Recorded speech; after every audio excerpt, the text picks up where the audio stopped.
Toto, mambo? Waitwa nani mdogo wangu?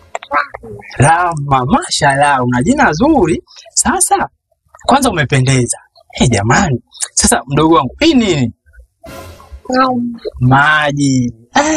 Sasa mdogo wangu, mimi nataka nikwambie kitu, alafu nakununulia pipi. Na hapa kwa Mwenyezi Mungu nakununulia pipi. Nataka nionje kidogo siamalizi. Naonja ni paka hapa. Naonja kidogo tu siamalizi, alafu nakununulia pipi. Utaniruhusu?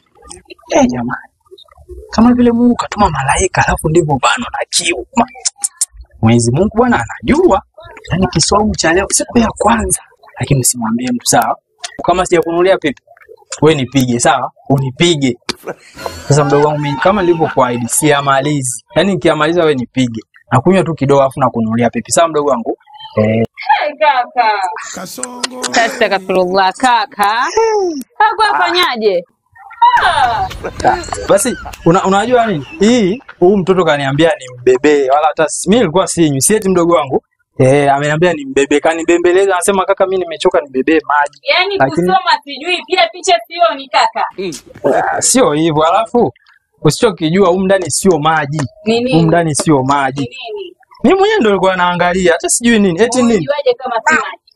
Kama unataka kushaonja. Yaani utoke nyumbani na saumu. Ukija huku wafungua kutumia vitu vya atumia hapo arudi kule jifanya wewe ndio uwezi kabisa. Lakini mimi sijaonja. Unajua mimi ndio nilikuwa naangalia kama huko ndani mna nini. Lakini kwa kweli eti ni maji mdogo wangu. Sio maji, si eti.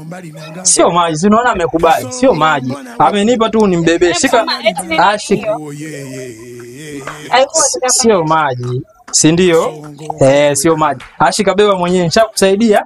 Tokea kule nimekubebea. Alafu umsalimie mwa nyumbani. Umesema unaitwa nani? Lakini sijakunywa maji, si ndio? Alafu sio maji humo ndani. Hapo baadaye msalimie. Nilikuwa naenda wapi? Nilikuwa naenda huko ama huko?